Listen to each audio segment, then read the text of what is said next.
Hello everyone, welcome to S S study YouTube channel.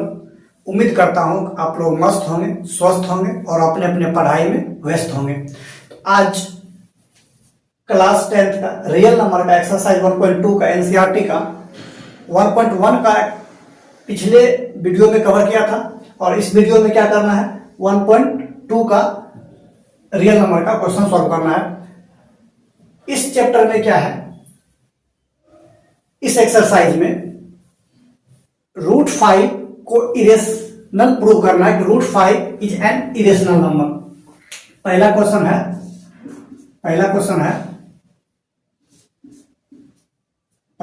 है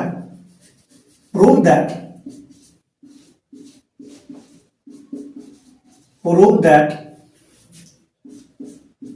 root 5 is an irrational number.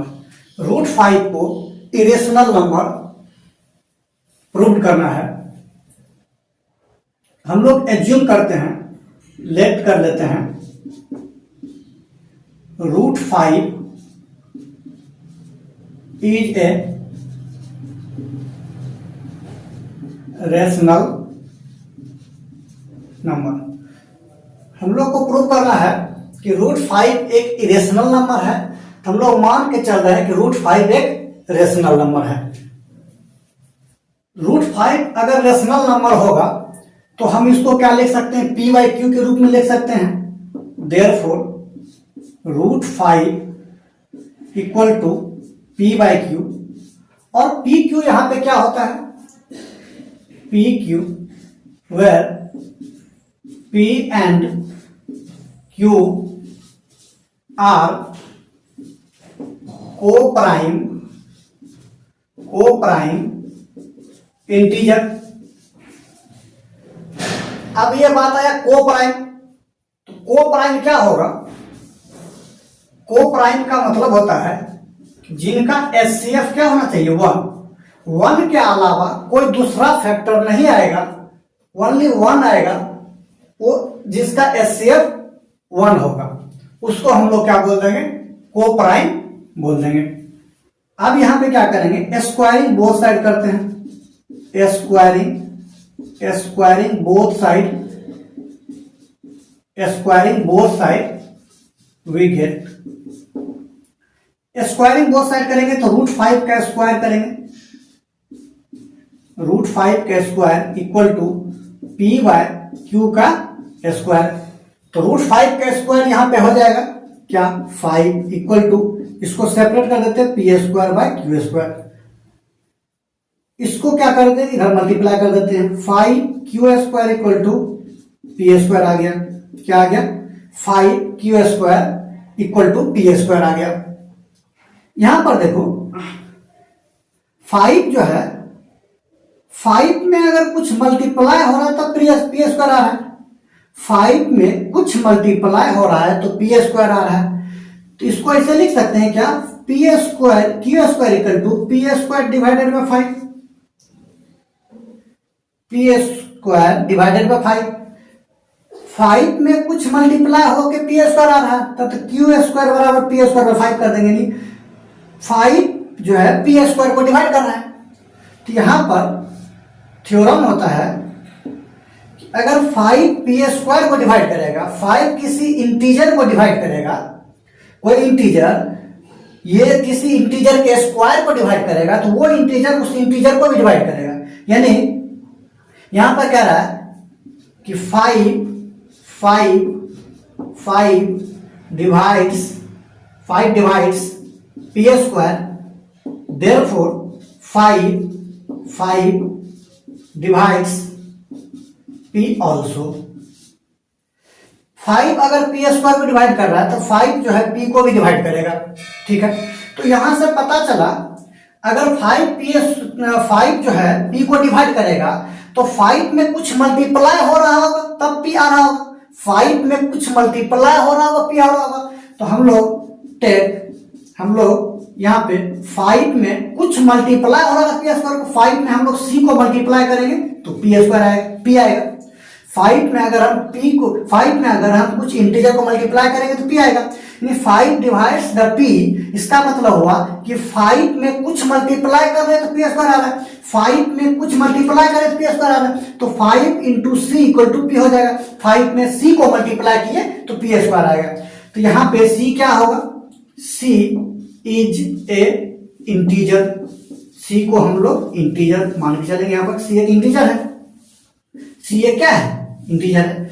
अब ये p का value को यहाँ पे उठाकर रख दो, p का वैल्यू को यहाँ पे उठाकर रख दो, तो ये क्या हो जाएगा, ये हो जाएगा क्यू स्क्वायर इक्वल टू 5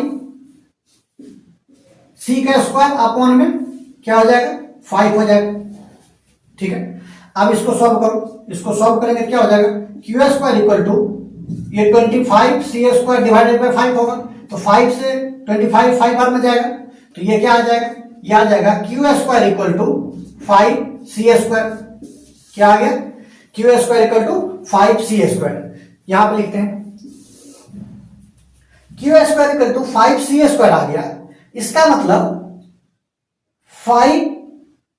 5 में कुछ मल्टीप्लाई हो रहा है तो क्यू स्क्वायर आ रहा है, 5 में कुछ मल्टीप्लाई हो रहा है तो क्यू स्क्वायर आ रहा है। तो यहां से ऐसा लिख सकते हैं Q square divided by 5 equal to c square. 5 जो है क्यू स्क्वायर को डिवाइड करेगा तो 5 जो है क्यू को डिवाइड करेगा, थ्योरम है। तो यहां पे लिखो 5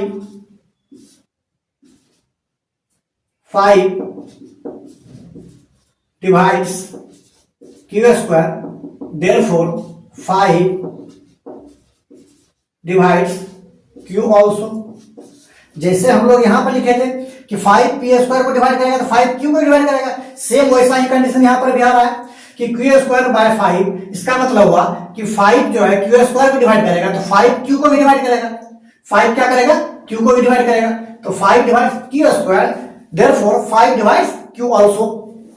अब यहां देखो, यहां ध्यान दो कि यहां पर 5 जो है p को भी डिवाइड कर रहा है, यहां पर 5 जो है q को डिवाइड कर रहा है।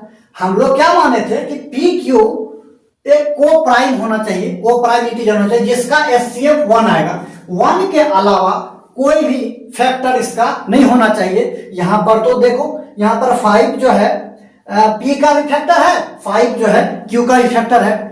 तो यहां पे हम लोग क्या लिखेंगे, यहां पे 5 is A factor of p and q। 5 जो है p का और q का दोनों का फैक्टर है। It means 5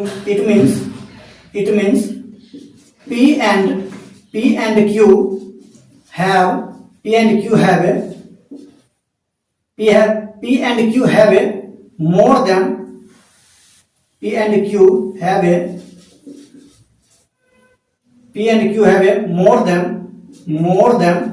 than one factor। ऐसा हम लोग बोल सकते हैं कि it means p and q have a more than one factor, एक से ज्यादा फैक्टर आ गया। एक तो 1 तो है ही, उसके बाद एक 5 भी आ रहा है, इसको 5 भी डिवाइड कर रहा है, p को भी 5 डिवाइड कर रहा है और q को भी 5 डिवाइड कर रहा है। इसका मतलब 2 फैक्टर आ गया। तो 5 जो है क्या है, 5 जो है फैक्टर है p q का, it means p q have a more than one factor.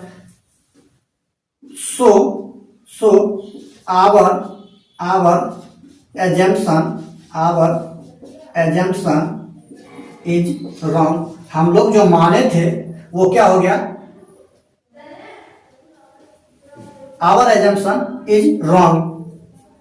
हम लोग जो माने थे, क्या माने थे कि √5 एक रेशनल नंबर है, यानी p और q का कोई एक ही फैक्टर होगा जो 1 होगा, जिसका एचसीएफ 1 होगा, एक ही फैक्टर होगा। यहाँ पे तो p का और q का 5 फैक्टर आ रहा है। तो हम लोग जो माने थे कि √5 एक रेशनल नंबर है, यानी p q का एक ही फैक्टर आना चाहिए 1, वहां तो आ रहा है 5 आ रहा है। इसका मतलब ये हम लोग जो माने थे वो गलत साबित हो गया। तो आवर assumption इज रॉन्ग। तो हम बोल सकते हैं देयरफॉर √5, देयरफॉर हम लोग बोल सकते हैं क्या हम लोग बोल सकते हैं क्या कि √5 इज एन इरेशनल नंबर। √5 क्या हो गया? इरेशनल नंबर हो गया। हम लोग को यही प्रूव करना था, हैंस प्रूव्ड। हम लोग को यही प्रूव करना था कि √5 एक इरेशनल नंबर है। हम लोग बता दिए कि √5 जो है रेशनल नहीं है, √5 एक इरेशनल नंबर है। ये हम लोग को प्रूव करना था। Thank you.